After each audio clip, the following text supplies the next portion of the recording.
Good evening. My name is Matthew Light, and I am Associate Professor and Interim Director of the Center for Criminology and Socio-Legal Studies. I am delighted to welcome you to the 25th Annual John Edwards Memorial Lecture, which celebrates the life and work of a distinguished criminologist who helped establish our center 60 years ago this year. First, I would like to ask for a moment's attention as I read our land acknowledgement. We would like to acknowledge the sacred land on which the Center for Criminology and Socio-Legal Studies operates. It has been a site of human activity for 15,000 years. This land is the territory of the Huron-Wendat and Tratoon First Nations, the Seneca, and most recently the Mississaugas of the Credit River. This territory was the subject of the Dish with One Spoon Wampum Belt Covenant, an agreement between the Iroquois Confederacy and the Confederacy of the Ojibwe and Allied Nations to peaceably share and care for the resources of the Great Lakes. Today, the meeting place of Toronto is still the home to many Indigenous people from across Turtle Island, and we are grateful to have the opportunity to work in the community on this territory. A 60th anniversary is a time both to look back and to look forward. In my remarks, I will mainly be looking back. Our distinguished guest, Professor Mary Bosworth, and my colleague and incoming director of CrimSL, Professor Kamari Clark, will also be looking forward. The founding of our center can be seen in its historical context as part of the consolidation of criminology as a separate discipline in the decade after World War II. During this period, particularly in the Anglosphere world to which Canada belongs, a number of fields, including criminology, as well as the subject in which I was trained, political science, began to emerge as distinct disciplines with their own scholarly communities and agendas, and their own journals, associations, specialized university departments, and institutes. The period was marked by confidence that social scientists, in partnership with what was then understood as a benevolent democratic welfare state, could help solve pressing public policy problems while remaining true to their calling as academic specialists who stood outside the sphere of direct political contestation. Our center, then known as the Center of Criminology, was actually the second of its kind in Canada, ceding the pride of first place to our colleagues at the Université de Montréal. Under the leadership of Professor Edwards and other founders, its activity was marked by a highly productive synthesis of scholars from a range of disciplinary backgrounds, whose collaboration with each other and government agencies enabled an impressive output of research on the causation of crime, the characteristics of life course of offenders, the effects of punishment and other policy treatments, and the inner workings of the police and other criminal justice and security sector professions. They explored these concerns in what was still an international dialogue primarily centered around the Anglosphere. To celebrate the 60th anniversary of the center, the CrimSL Library has embarked on a special project. First, to locate, describe, and process the archives of the Center of Criminology, and second, to build an online exhibition showcasing the significant people, studies, publications, and projects of the last 6 decades. This exhibition, which takes its name from a statement made by John Edwards, is entitled "The Phenomenon of Crime and the Training Required." The Phenomena of Crime and All the Training Required. 60 years at the Center for Criminology and Socio-Legal Studies. The exhibition is curated by 3 criminology undergraduate students, Elizabeth Abraham, Ava Mangold, and Jonathan Koo, with the assistance and supervision of our stellar central librarian, Danielle Van Wagner. The use of archival material provides a unique and authentic perspective on our center's history, and allowed these 3 students the opportunity to examine, interact, and work with primary source documents to bring that story to life. The exhibition is available online with a QR code at the check-in table, as well as on a computer in the library during the reception, and is accompanied by a small display of archival material. We do hope you'll have a chance to have a look either here or at home and explore the exceptional history of our center and all we've accomplished in 60 years. Turning to the more recent past, I would say that we and other centers like ours have broadened our scope without in any sense abandoning the objectives and values that motivated Professor Edwards and our other founders. Increased international research and cooperation outside the Anglosphere and the global North are reflected in the research, teaching, and indeed personal backgrounds of our faculty and doctoral students today. Recent decades have seen the growth of critical approaches to study of crime and criminal justice that do not necessarily share the perspective of ameliorative policy change at the behest of the local authorities, and indeed interrogate the process of criminalization itself. Our center also integrated, and ultimately changed its name to reflect, the interdisciplinary field of socio-legal studies, marking a broadening of our focus beyond domestic criminal justice to look at the varied ways that citizens interact with the law in all its empirical manifestations in Canada and internationally. Professor Mary Bosworth, who will be speaking tonight, joins a long line of distinguished guests whose work has enriched our scholarly life and that of the broader international scholarly community to which we belong. Indeed, Professor Bosworth has contributed to many of the positive changes that have taken place in our scholarly life over the years and that we seek to incorporate in our ongoing development as a center. Mary Bosworth is Professor of Criminology and former Director of the Center for Criminology at Oxford University. She's also founder and co-director of Border Criminologies, an interdisciplinary research group focusing on the intersections between criminal justice and border control. Professor Bosworth conducts research into the ways in which prisons, immigration detention centers, and deportation uphold notions of race, gender, and citizenship, and how those who are subject to these practices or work in these fields negotiate their daily lives. Her research is international and comparative, and has included work conducted in Britain, France, Greece, the US, and Australia. It has been funded by the European Research Council, the Lieberholm Trust, the British Academy, the ERSC, the Nuffield Foundation, the Australian Research Council, and the John Fell Fund. Mary is also the UK Editor-in-Chief of Theoretical Criminology, co-editor of Clarendon Studies in Criminology at Oxford University Press, and the Routledge Studies in Criminal Justice, Borders, and Citizenship. And she is a member of the editorial boards of Race and Justice, Incarceration, Punishment and Society, and the International Journal of Migration and Border Studies. She is a prolific scholar who has helped found and continues to develop the field of border criminology, as seen in her two most recent edited books, Border Lies, Immigration and Detention Archive with Sternberg Press in 2020, and Race, Criminal Justice and Migration Control, Enforcing the Boundaries of Belonging with Oxford University Press. Her remarks tonight will be, I think, in this vein, and will present findings from her continuing research on institutionalized violence in the context of the immigration detention system. At our request, she will also add some reflections on the contemporary role of centers like ours. Before I hand things over to Mary, I would like to thank our co-sponsors, Woodsworth College and the Faculty of Law. I also wish to acknowledge some former directors of CrimSL who are with us tonight, Professors Tony Dube, Mariana Valverde, and Audrey Macklin, as well as our incoming director, Professor Kamari Clark, who will begin her appointment in January 2024. Kamari will share some thoughts of her own about the future of our center after Mary's remarks and a Q&A session. With that, the floor is yours. Please join me in welcoming Mary Bosworth. All right, thank you, Matt, for the introduction and that alarming list of the things that I do, some of which I'm slowly stopping to do. So I'm, in fact, as of I think now, no longer one of the co-editors of the Routledge series, and I will shortly, well, in a year, also no longer be the UK co-editor of Theoretical Criminology after having done it for far too long. So I'm in the process of divesting myself of some of these things.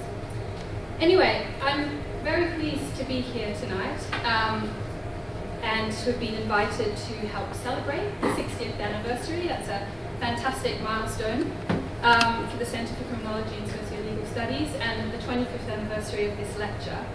It's obviously a great pleasure to be here, particularly at this centre, with all of these people whose work I have drawn on and that I read, and people like Matt, who I have worked with at the journal at Theoretical Criminology. And I have to say, it's still nice to be able to meet in person, because I still feel the kind of remnants of COVID and the way in which everything went online for so long. So that also is a great pleasure. I'm going to use my time with you tonight to talk about this recent research project that finished only in May, so it's very recent. And just one aspect of that, so on the nature and consequences of border violence.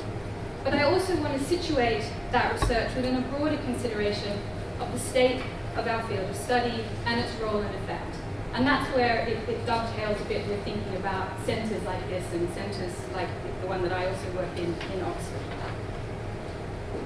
For all sorts of reasons, it's a good time to be taking stock of the discipline, and sadly, it's a good time to be thinking about violence. And so although we're celebrating this evening, I'm afraid my talk isn't particularly cheerful.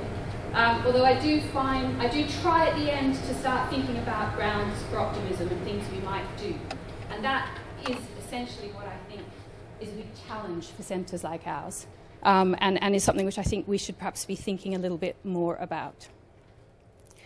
So whether we think about the host of international conflicts currently raging, or more narrowly about criminal justice practices and border control, it's clear that we're living through violent times.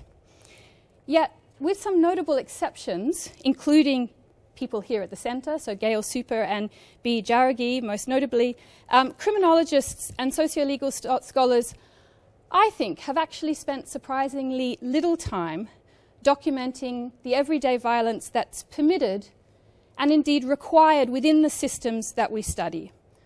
Or perhaps more accurately, they haven't named it as such. So, in particular, those of us who study contemporary custodial institutions in northern liberal democracies, like the UK and Canada, rarely use the language of violence in our accounts of how these systems operate. Rather, we tend to rely on cognate and intersecting terms like power, order, disorder, or perhaps we focus more narrowly on specific issues like racism and sexism.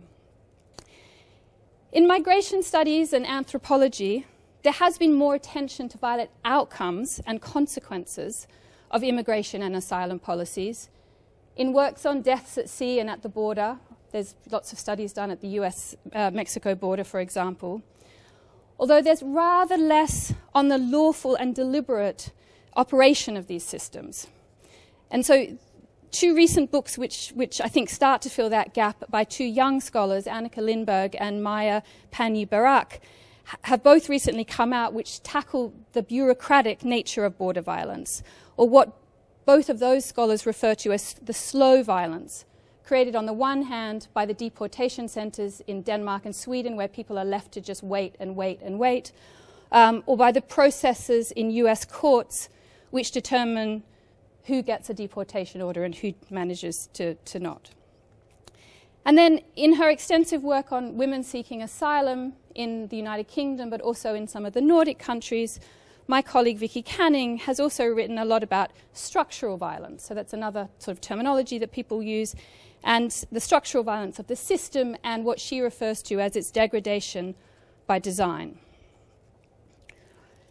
Although I have described in my own work moments of use of force in prisons and immigration detention centres, I haven't either until now really made the nature of violence and its effect a central part of my own work.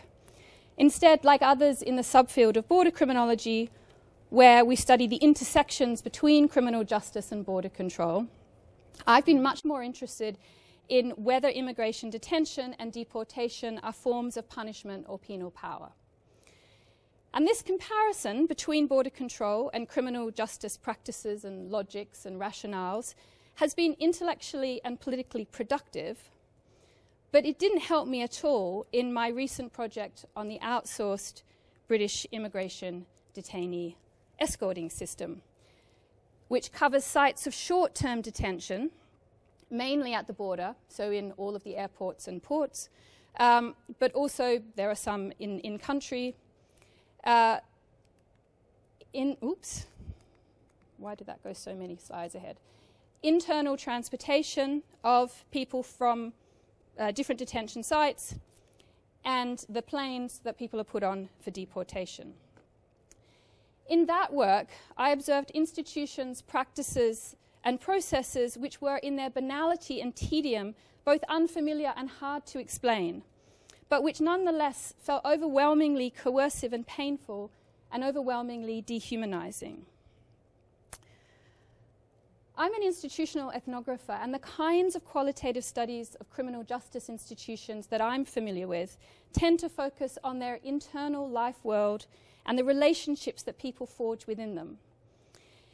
You see this here in the literature on prisons, for example, the kind of continued reliance on work by Gresham Sykes, the insistence on the importance of the deprivations that people suffer when they lose their liberty as the key to understanding prisons.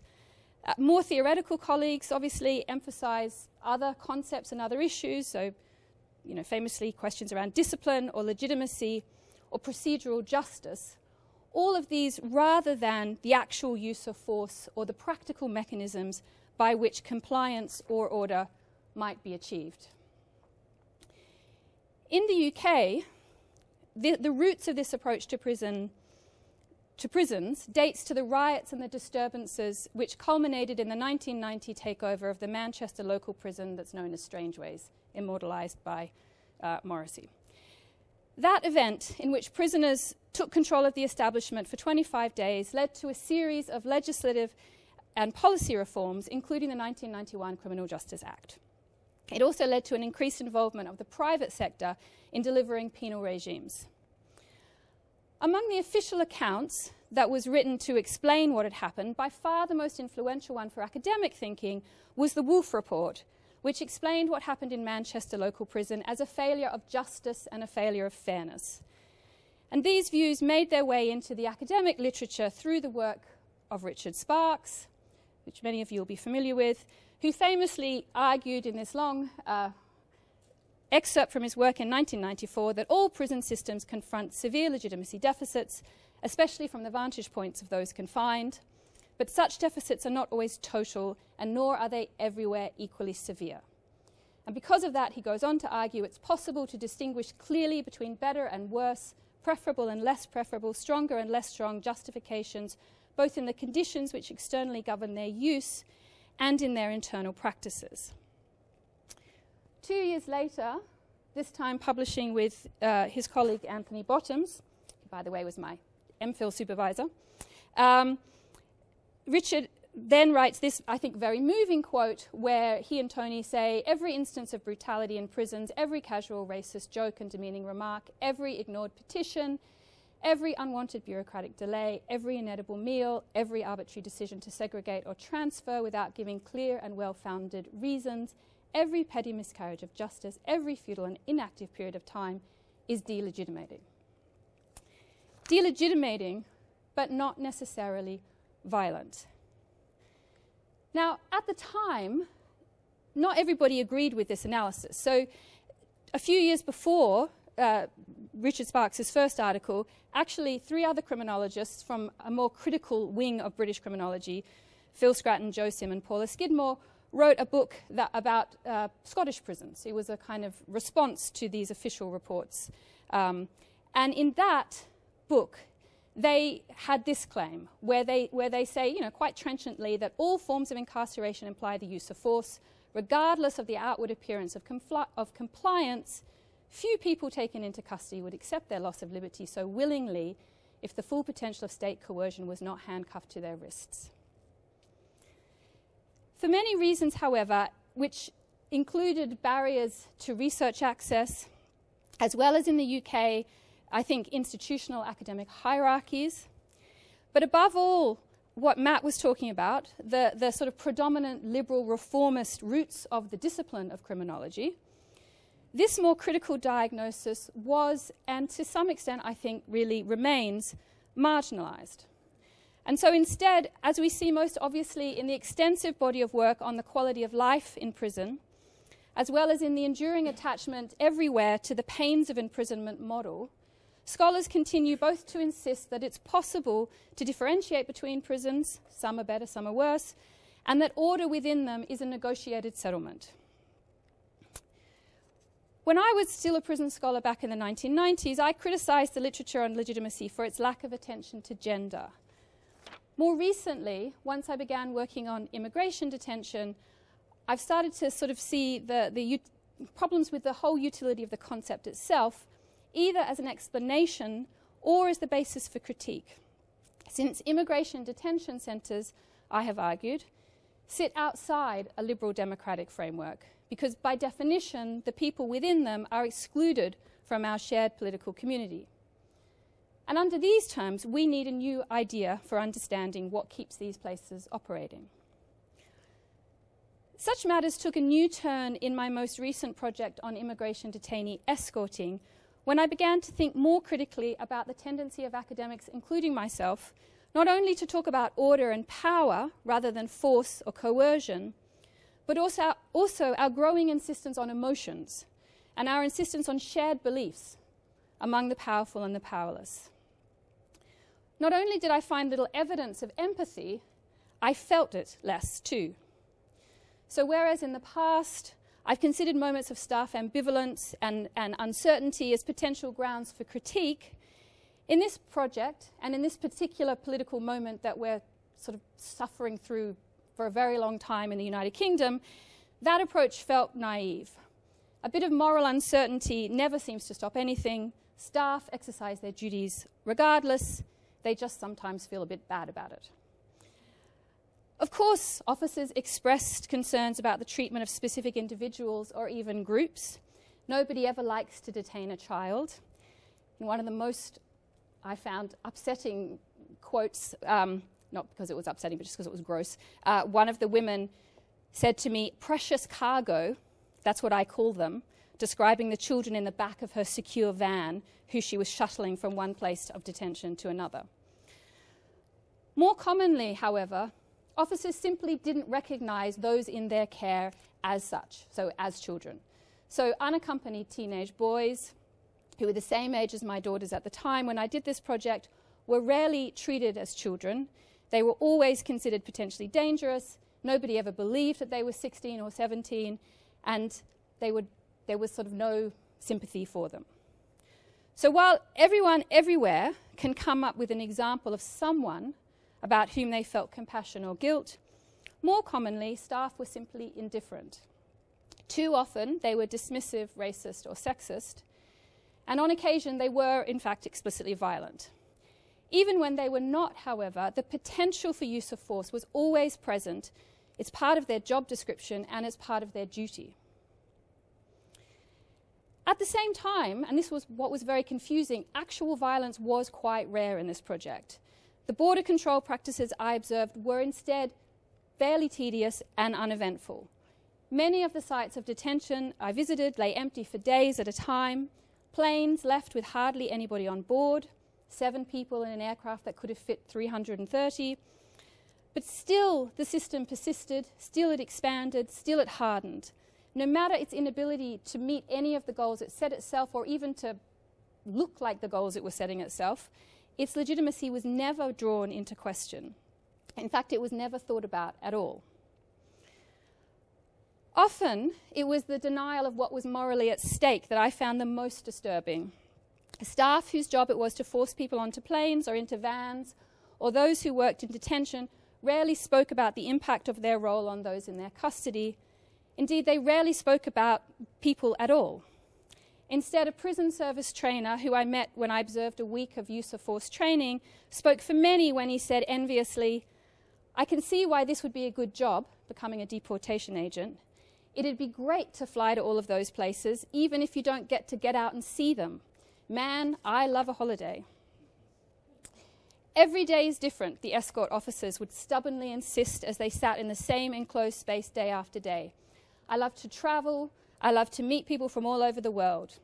They would describe in great detail to me individual airports that they'd transited through that were extremely exciting, that had good shopping. They talked about their frequent flyer miles, their cigarettes they could get without the little pictures of sort of cancer that you have to have in the UK.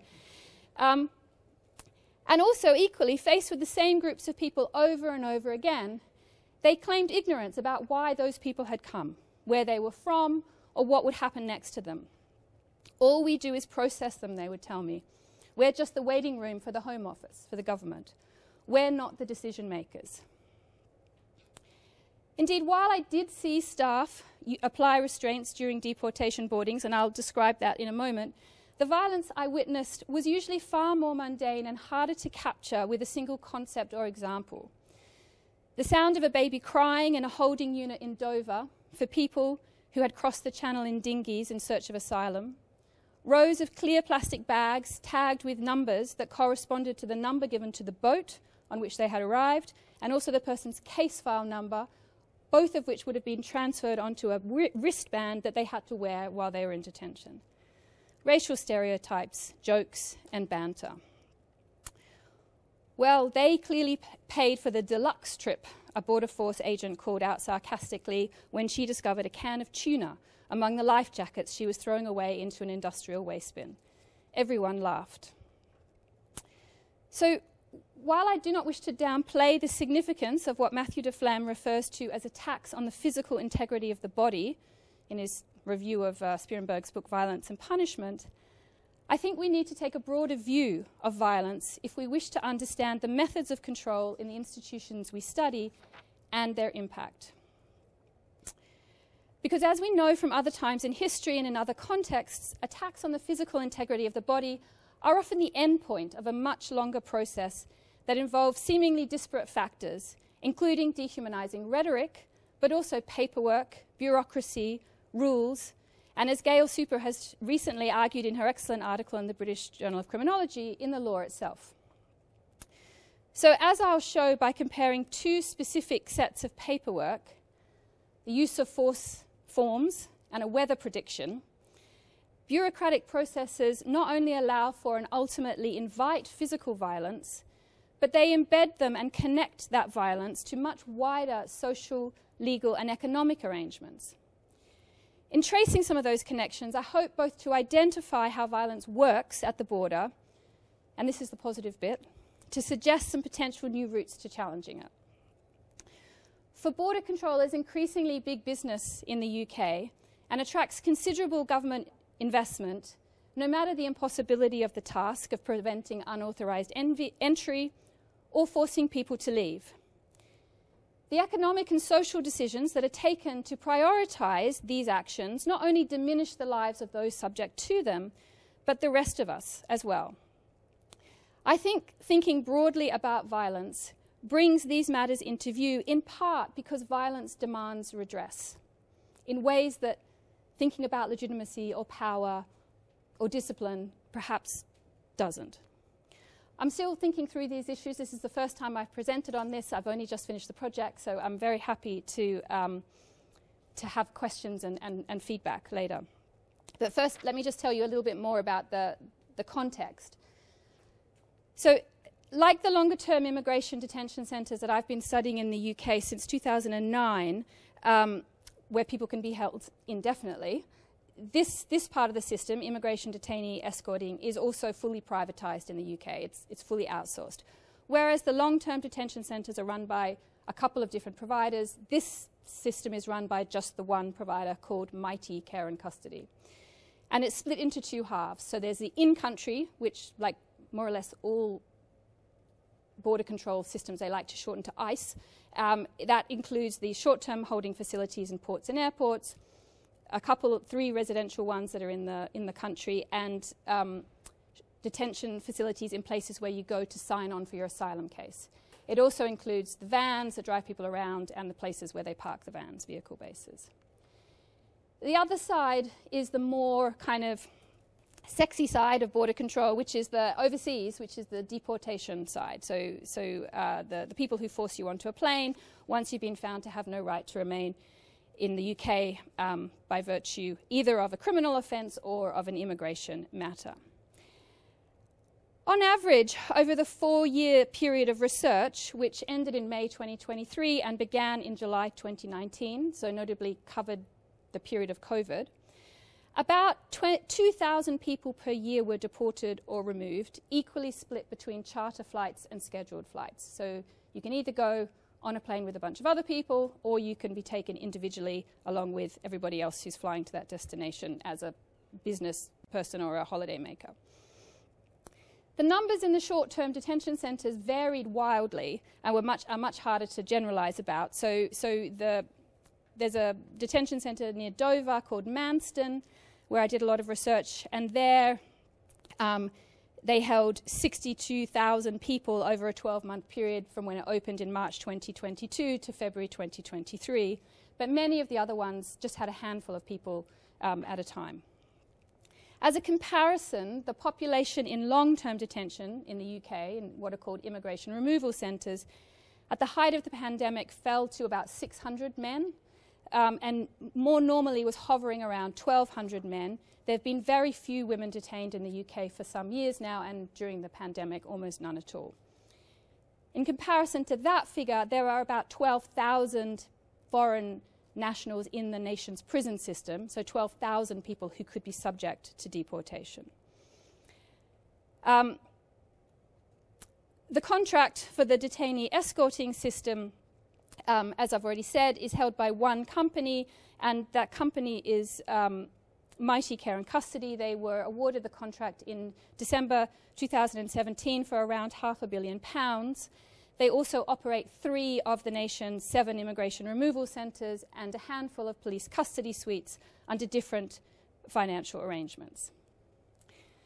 DCOs, as the staff are known, receive about 8 weeks of training, 1 week of which is in use of force, where, among other things, they learn how to apply the waist restraint belt, as part of their accreditation process. This power to use force is highly regulated, and, as this quote from the training manual makes clear, also highly subjective. So there's no single criterion against which the lawfulness of a particular use of force can be measured. The legality of action will always depend on the prevailing circumstances. The way they translate that for the staff members who get a very, very strange version of what law is in this training is through this diagram, which comes up all the time, which tells them it has to be reasonable, necessary, and proportionate. And then law is in the middle of a triangle. I'm not quite sure why, but that's how they lay it out. And so that's their understanding of how to determine whether they are actually restraining somebody lawfully or not. The ability and willingness to use or to inflict violence is a key part of the duties and responsibilities of these staff members. The statutory basis of this power was set out in the 1999 Immigration and Asylum Act that was notably brought in as part of a series of reforms by the Labour government under Tony Blair. The waist restraint belt, on the other hand, was specifically brought in after the previous contract holders, G4S, suffocated and killed a man called Jimmy Mabenga by placing him in handcuffs behind his back and pushing his head down.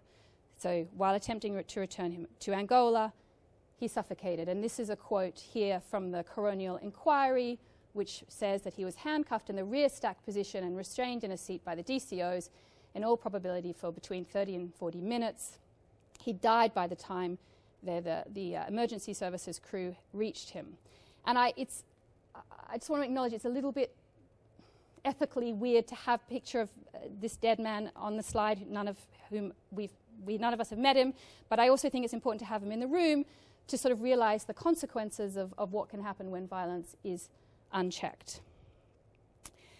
The waist restraint belt is designed basically to prevent officers ever putting somebody in a restraint like that. They couldn't just tell them not to. They had to give them a piece of equipment. The waist restraint belt, you're held like this. Your hands are tied to your front. Even so, it's very clear from the instructions that it's still a dangerous article. You can't restrain a pregnant woman, for example.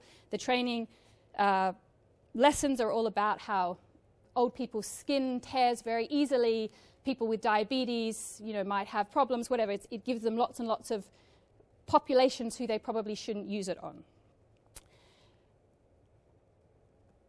But this is a large part of their training.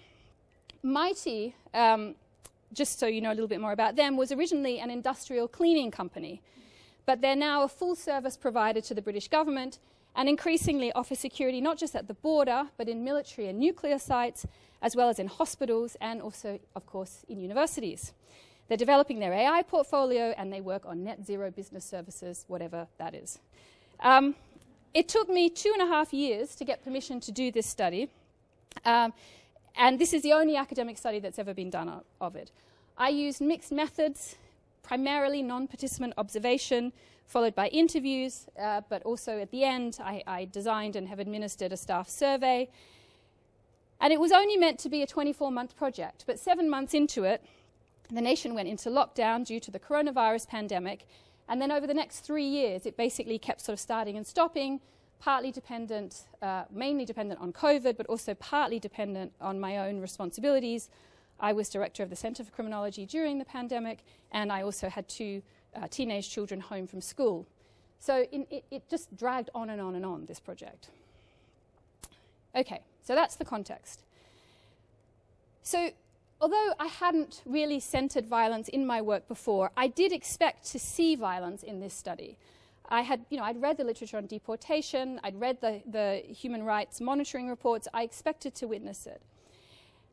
Although I did see some, as I've already said, most of my days and nights were far more banal. Nevertheless, I found the whole project to be more painful than any other research I've previously done, and I felt constantly ethically compromised by what I was witnessing, even when it was boring. And it was partly that response to it that has led me to try and think more about it, and that's why, I've written this talk. So what did I do? Well, I spent a lot of time in holding units, watching staff complete repetitive administrative checks, whether or not they had anyone in their custody. I spent time in traffic in secure vans. I watched endless planning meetings online about forthcoming deportations, as well as detailed negotiations between Mighty and the Home Office designed to attribute blame for failure and to distribute the fines that they refer to as service credits that the failure incurred. I attended staff training and refresher courses, which included hours of PowerPoint slides, as well as role play and instruction about how to subdue someone who wouldn't do what they were told. I engaged in banal chit-chat through the night with officers assembling for a deportation flight. Whereas I had assumed that the staff would struggle with the moral challenge of forcing people onto a plane or denying them entry, few of those I spoke to expressed any significant qualms about their role. Unlike their colleagues in longer-term detention centres, where they may come to know the people in their care or in their custody, in this part of border control, the contact with the people who are detained or deported is fleeting. And under these circumstances, it seemed that it was very easy for officers to overlook their humanity. While staff certainly spoke of the risks that they thought some foreigners presented to the nation, I was also surprised to find that for the most part, they referred to their work in non-penal terms. Those who drive the vans operate a glorified taxi service, they said. This is a logistics system, many asserted. We move people, not packages. Our job is to bring order to chaos. They're just numbers to us. We process them here so they can be moved on. Time in this system of mobile and temporary custody likewise did not function as a disciplinary measure for the confined, nor did it offer an opportunity for people to get to know one another. Instead, it was highly bureaucratic and angled towards profit. People have to be collected from a prison, a removal centre, a hospital or a police station within a distinct period of time following an official request from the Home Office. On a scheduled flight, it's the officer's duty to ensure that they make it to the departure time, but that they don't get there too early because that will incur a fine. On a chartered flight, in which a group of people are taken together, there's a bit more flexibility because the plane just takes off once everyone's on, but there's far more risk of delay because a single person resisting getting put onto the plane can hold up the entire operation. To ensure oversight of this system, Mighty requires staff to complete paperwork throughout the day and to log specific information into a bespoke database called MEDS, the Mighty Electronic Detainee System. And for those engaged in moving people around, either on vans or in planes, someone will have the responsibility for entering timings and basic information onto a different paper file called a PER, the Person Escorting Record. On a van, another staff member does the same on a Wi-Fi-enabled device called a PDA. So there's all of this replication. They do it on paper, then they do it in a computer, they do it through CCTV, then they do it on paper. The van is geolocated and monitored by 7 CCTV cameras, which can pick up sound and visuals. And conversation in the van, on the plane, or in the sites of short-term custody are meant to be summarised on a form and should occur at regular intervals. Staff must perform what are referred to as welfare checks, but which they say means, is their chest rising and falling? Or as I saw in a van, an officer looked at the screen in front of him, which fed the CCTV camera from the back, and said, "He looks all right," and then checked that he'd done a welfare check. Far from the action and with no personal engagement or contact with detained or deported people, a small group of data analysts convert all of that information into daily, weekly, and monthly logs. For them, each data point is known unironically as a transaction, and indeed each one can earn or lose the company money through this system of service credits. And in these actions, we see quite clearly what anthropologist David Graeber refers to as the impersonal rules and regulations of bureaucracy, a system which he also points out can only operate if they're backed up by the threat of force. And indeed, there is a form for that. So now we come to the first form. Every time someone uses force on anyone in their custody, they have to complete this form, a use of force incident form. Some but not all of this information is later transferred into an Excel file that is kept constantly updated by the company. These categories are basic but instructive: ethnicity, nationality, age, sex, the point of collection and delivery, as well as the location of where the force was actually used. Officers must choose from a small number of events which led up to the incident and the I must press it too hard sometimes. They have to choose from this, a small number of events which led up to the incident and the circumstances on why force was used. Over the page, they're asked to identify who else was present and their role in the incident before selecting which of the approved techniques they used. And these approved techniques are taken from a list of 3 types: restraint techniques, pain-compliant techniques, and defensive actions. And here you can read on the slide that their options include, they've got quite a few options. They can include this guiding hold, isolating the arm, head hold, figure of 4 arm hold, inverted wrist, mandibular angle, use of rigid bar handcuffs. And then to gain compliance, they're allowed to push someone, they're allowed to knee strike them, and they're allowed to punch them. As long as it's proportionate, whatever that triangle was. The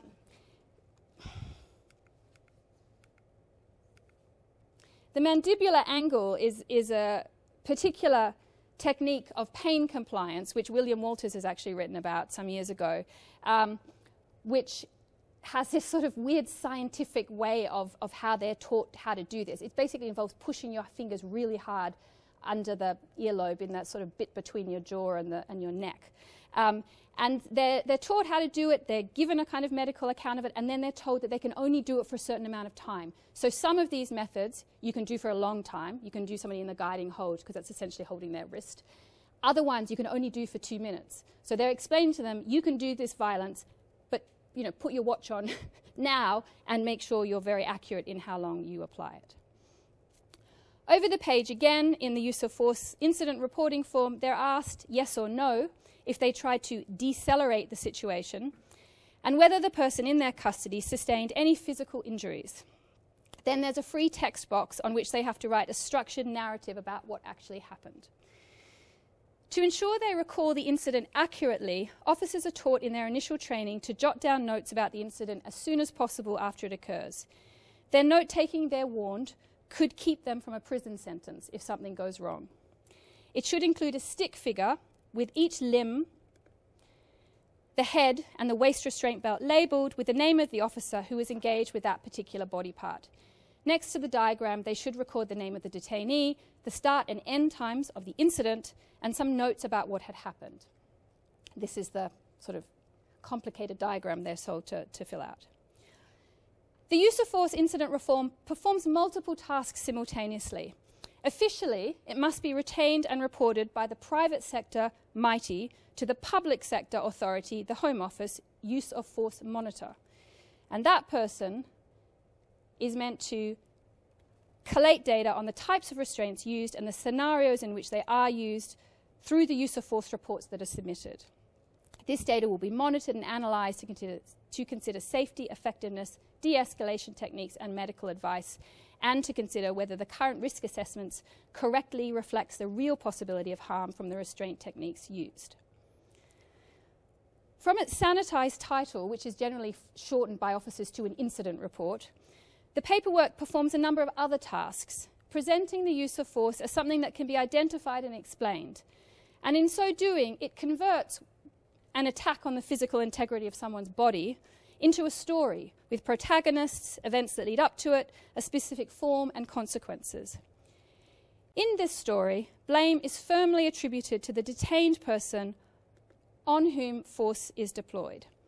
And this approach is taught to the private sector employees from the very start, as this vignette shows.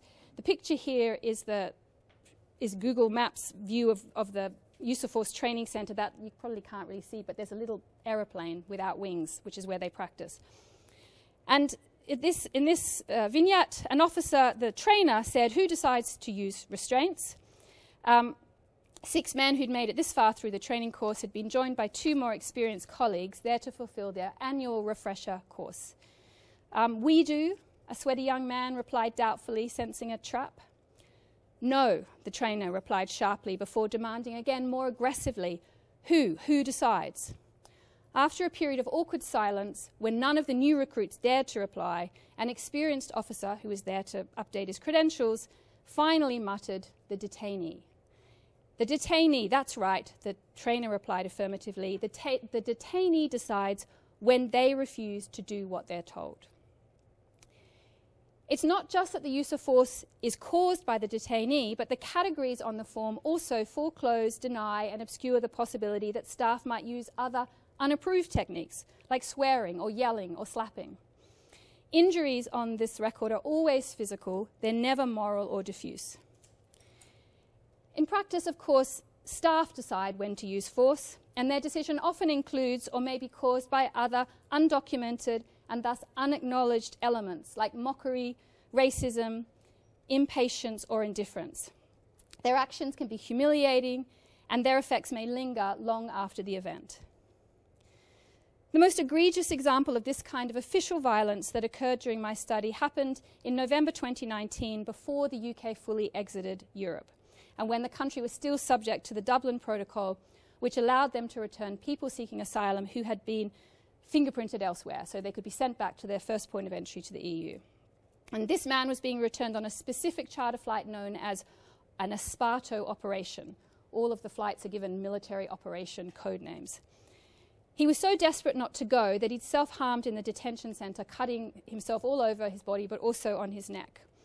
When he was brought down by the detention centre staff to be handed over to the escorting staff, he was actually still bleeding. There was a short silence in the room, and then an officer said, "Well, he's going in restraints," and everyone laughed. Another officer at that point said, "Those Germans are never going to accept him like that." And field notes record that another member of staff suggested they grab a used flannel shirt and jeans from the lost and found. They eventually forced the clothes on the man, who had stopped shouting, but just kept twisting his face in pain whenever he was moved. The officers then put on the waist restraint belt very tightly. The man moved in pain as they did. Blood immediately began seeping through his shirt, but luckily, it's mainly red anyway, so no one will notice, an officer laughed. The restraints were put on the man's hands and his legs too. Luckily, that was an exception, although it was an exception which at the time was documented by independent human rights monitors as having occurred on other flights. So those particular flights were often very violent. 1 year later, in 2020, I observed a scheduled flight in which the staff violence began well before they encountered the person they were deporting. In the official terminology, this woman had been labelled a high-profile complex case. She was someone who the Home Office had designated as particularly important to remove, and so Mighty had sent a larger group of staff than normal to collect her from prison. Before we left, instead of the official Home Office risk assessment documents that he was meant to distribute, the senior officer distributed a Daily Mail article about her criminal case. The Daily Mail, for those of you who are happy enough not to know about it, is a tabloid in the UK which has the highest readership of any newspaper in the country, and it regularly runs sensationalist headlines about the dangers posed by migrants, and here are just a few random ones. Anyway, the senior member of staff warned his team and their accompanying paramedic in thinly veiled racist terms that women from that neck of the woods, Zimbabwe, tend to be large and violent. In fact, when we turned up to collect her, she was elderly, small, HIV positive, and was in a wheelchair. Yet her diminutive stature, health needs, and advanced age changed very little about staff views of her and the risks she posed to them, and subsequently did little to change their treatment of her. Prison clearly didn't agree with her, one of them laughed. Or maybe it did, the senior officer retorted. Oh, so that's what I need to be incarcerated, she said back. Well, you know what I always say, the team leader went on. Poison comes in small packages. This woman seemed to me to be confused and possibly mentally unwell. My field notes describe her as speaking in a high-pitched sing-song voice. When we arrived, she was sitting in a cell on the prison's healthcare wing with her clothes strewn around, mixed with paperwork, medication, and unused sanitary towels. As one of the mighty employees tried to stuff her possessions into a small bag, she kept taking them back out, claiming she'd lost something. Staff eventually lost patience. The prison officers had warned them that if we didn't leave soon, we would be forced to stay until the lunchtime period of lockup came to an end. So they walked her out of her cell, levered her into the wheelchair, and placed her in a waist restraint belt in the wheelchair. Then they took her to the waiting van outside. Finally, and this may seem self-evident, when staff don't use restraints, even if their actions are coercive, no record is made. There is no form for that. This absence also shapes our understanding of violence. So in late November 2021, I observed the boarding of a charter flight to Lithuania. Officers that night collected a group of men who'd recently been released from prison into detention for the purpose of their deportation. In contrast to the treatment of the woman from Zimbabwe or the man who was seeking asylum, nobody was placed in restraints. And indeed, unusually, the team leader did not even bring the waist restraint belt with him into the reception area. Normally, they would bring it in and kind of display it as a sort of symbol of what could happen if you didn't do what they told you to do. This man said to me, I have handcuffs and I know how to use them. If we remember Phil Scratton's warning from 1992, it would be wrong to believe these men went willingly and that there was therefore no coercion in their treatment. Not only were they outnumbered, but the law dictated their deportation, and years of legislative activity, first under Labour, now under the Tories, have ensured that their appeal rights were limited. More prosaically that night, the casual actions of the officers revealed other matters that are obscured if we consider violence only as a physical matter. Eastern European citizens have become the primary target of British border control, along with those from prison. There's little political activism around their expulsion, in contrast to the treatment of people seeking asylum, and there's not much concern about it. In the reception area that night, detention staff from the removal centre were offering the men being deported woolly hats and parkas. It was cold in Vilnius, and not everybody was going back to a home. However, they failed to deliver a suitcase of clothing that one man's family had dropped off that day. Their care and attention, in other words, was minimal and inadequate, and nobody was there to ensure things were different. When the error was discovered in the coach on the way to the airport, by then it was too late. There was no question that someone would drive back to collect it. There was no possibility that the detention centre staff would drive to the airport. In fact, this man simply was sent back to Vilnius with no clothes at all. Data from the incident forms is fearsome in its detail, and as I said before, it's transferred into an Excel file. Now, I was going to show you the actual Excel file, and then I thought maybe I'm not allowed to do that. So here's a version of what the Excel file looks like. It looks like an Excel file. But it's an Excel file with 50 columns for different kinds of violence. And these columns include a whole series of different pieces of information, including whether a rigid bar handcuff is used, so a normal handcuff. And then if it is, time on, time off, in hours, in minutes and seconds. I mean, it's nuts. The same information for leg restraints, differentiating between whether they were placed on the ankle or the thigh. There's questions about whether anybody was hospitalized, and various other things. The first time I opened this document, which was sent to me by somebody in the company, I felt queasy. Not just because of the evidence of violence, but really because of the effort that had clearly been expended in recording all of that violence. And I just couldn't quite get my head around what did the administrator, whose job it was, to take the material off the handwritten use of force incident reports and then put them into these 50 different columns. what did they make of that data?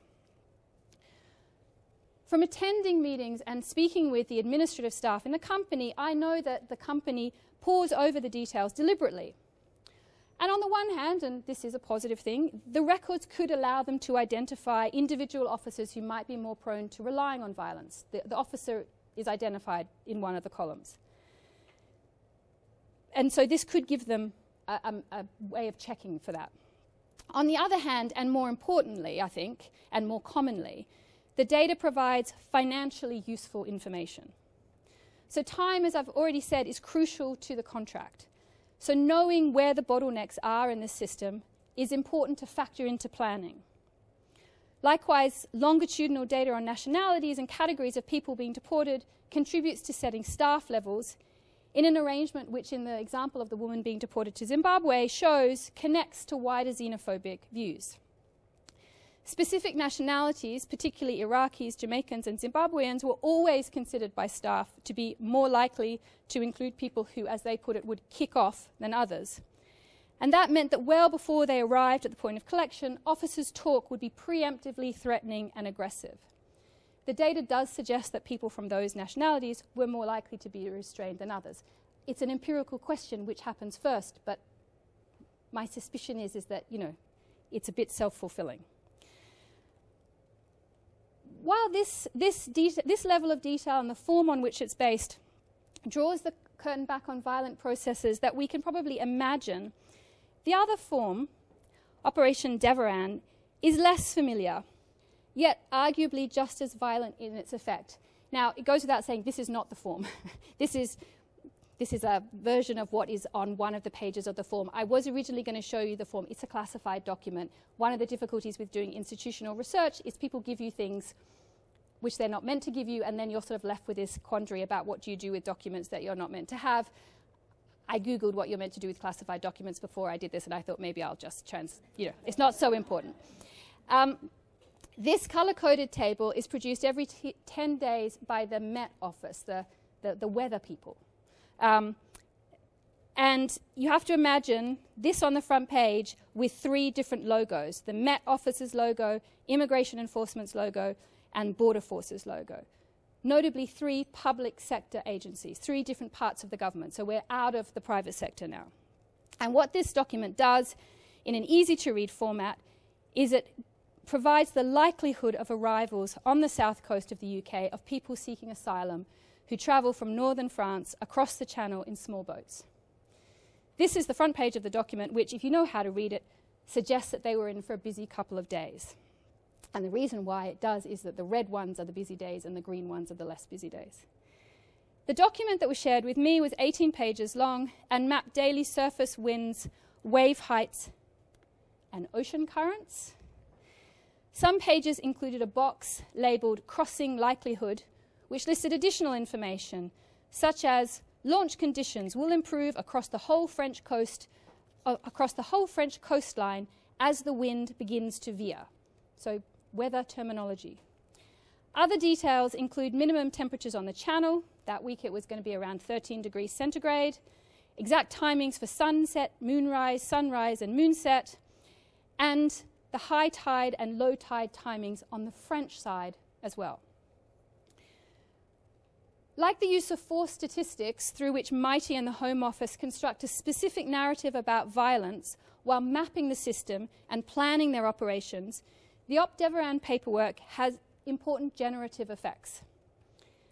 First of all, this document has entered the parlance of the system. So staff now refer to red days and green days, rather than to people or to asylum.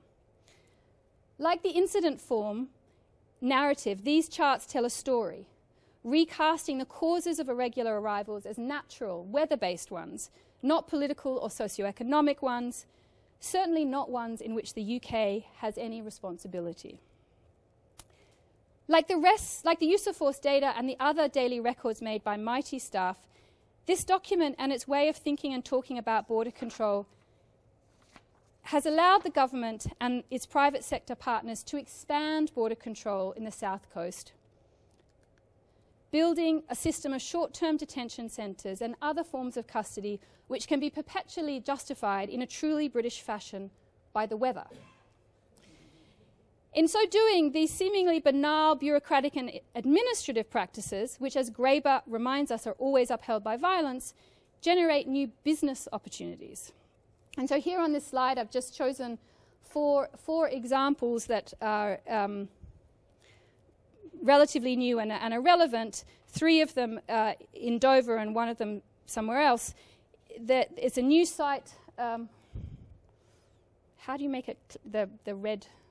Oh, I think it has a pointer on it. Anyway, the one on the top left-hand corner is was a new site that was built for the Home Office to process arrivals who'd come into Dover Harbour.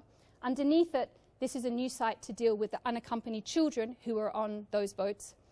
To the right-hand bottom side is Manston short-term holding facilities where people are held in tents. And then above that is a barge, the Bibby Stockholm barge. That's the only one that isn't in Dover. That's 4.5 hours further west in Kent, where they are putting people who have sought asylum, who they would like to deport, and who they may try and deport to Rwanda. All of these new places are run by the private sector. They're not all, I mean, the Home Office one is run by the Home Office, but the other 3 are all run by the private sector. The one for children is run by Mighty. Manston is now run by 3 different companies, including Mighty, and then the boat is run by another organisation. In these kinds of examples, as well as in the local services that sustain them, from taxi companies and caterers and cleaners, the economic aspect of border violence is made concrete. The profit it generates for some, which depends on the loss for others, is quite extraordinary.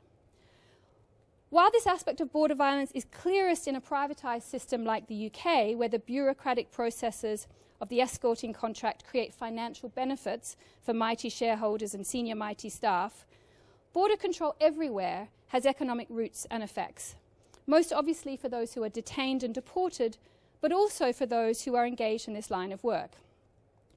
Bringing these issues into view reveals a much wider effect of border violence, and one which I think potentially can be used as a basis for new partnerships that could, and I think should, include the workers and the communities where these places are located.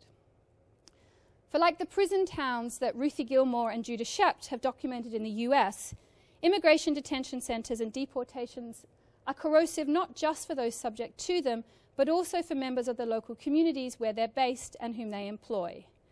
They tend to be located in post-industrial areas. They tend to be located in places where there are very few good jobs, or indeed very few jobs at all. It's not just that most of the jobs that these opportunities, I suppose, create are poorly paid, unpleasant, temporary and precarious, many of them relying on 0 hours contract, although they are indeed all of those things, but also that the investment in border enforcement closes off alternative futures in the inclusive infrastructures that are not built and maybe not even imagined. Each of these particular 4 sites could have been used differently. Manston, which is the row of white tents, for example, like quite a lot of the current expansion of detention and detention-adjacent processes in the UK, is built on a former RAF base that could have been developed into a new town. There were alternative planning applications. There were other ideas that people had put forward. It could have been developed into a new town with jobs, housing, schools for local people in this part of the UK, which even before Brexit, but certainly accelerating since Brexit, has lagged behind national averages of employment and education. That kind of civic development could not only have created better and more stable forms of employment for local communities, but might have had room for new arrivals and could have changed the views of locals towards them. Instead, the government pours money into enforcement solutions delivered by private sector partners that constantly fail in their own terms to stop arrivals or force people out while entrenching inequalities and xenophobia. I think that including these consequences in our discussion and in our understanding of violence opens new lines of analysis and may, if we're creative, form the basis of action. So, just to wrap up, now I've totally lost it. I must have a very...